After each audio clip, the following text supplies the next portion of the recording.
देश की सबसे पुरानी राजनीतिक पार्टी कांग्रेस एक बार फिर ईडी के रडार पर है। प्रवर्तन निदेशालय यानी ईडी ने कांग्रेस नेताओं सोनिया गांधी और राहुल गांधी के खिलाफ एक बड़ी मनी लॉन्ड्रिंग साजिश को लेकर शिकायत दर्ज की है। आरोप है कि मां बेटे की इस जोड़ी ने यंग इंडियन नाम की एक कंपनी का इस्तेमाल करते हुए एसोसिएटेड जर्नल्स लिमिटेड यानी एजेएल पर धोखाधड़ी और आपराधिक साजिश के जरिए नियंत्रण हासिल किया। आपको बता दें कि यही कंपनी कभी नेशनल हेराल्ड अखबार का प्रकाशन किया करती थी, जो अब बंद हो चुका है। ईडी की जांच में सामने आया है कि सोनिया और राहुल गांधी की यंग इंडियन में संयुक्त रूप से 76% हिस्सेदारी थी और 2000 में इस कंपनी की स्थापना के साथ ही इस पर इनका पूरा नियंत्रण हो गया था। आरोप है कि कांग्रेस पार्टी से 90 करोड़ रुपए का लोन लेकर यंग इंडियन को इक्विटी में बदल दिया गया और बदले में सिर्फ 50 लाख रुपए का भुगतान किया गया। इससे यंग इंडियन को एजेएल की 755 करोड़ रुपए से भी ज्यादा की संपत्ति पर मालिकाना हक मिल गया, वो भी बिना किसी वैध भुगतान के। ईडी ने इस पूरे लेन देन को एक योजनाबद्ध साजिश बताया है, जिसमें गांधी परिवार ने अपने राजनीतिक पद का दुरुपयोग किया।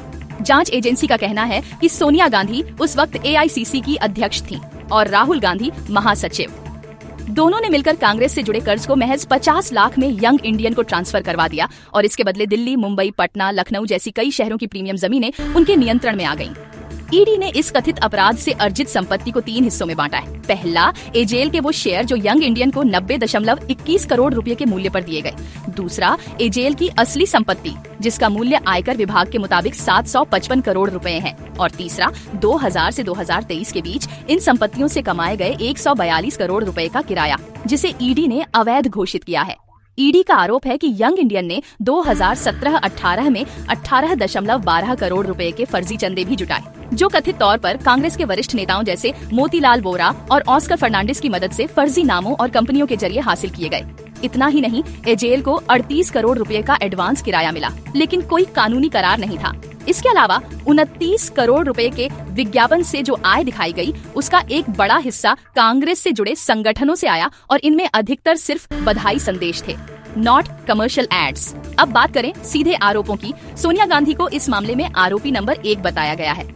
ईडी का कहना है कि उन्होंने यंग इंडियन की निदेशक के तौर पर अपने पद का दुरुपयोग किया और बिना जांच के 90 करोड़ रुपए का लोन यंग इंडियन को ट्रांसफर कराया।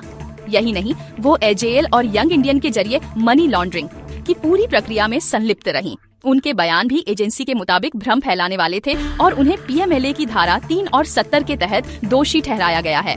वहीं राहुल गांधी को आरोपी नंबर 2 बताया गया है। ईडी का कहना है कि राहुल गांधी दिसंबर 2000 में यंग इंडियन के निदेशक बने और तुरंत ही 38% हिस्सेदार बन गए।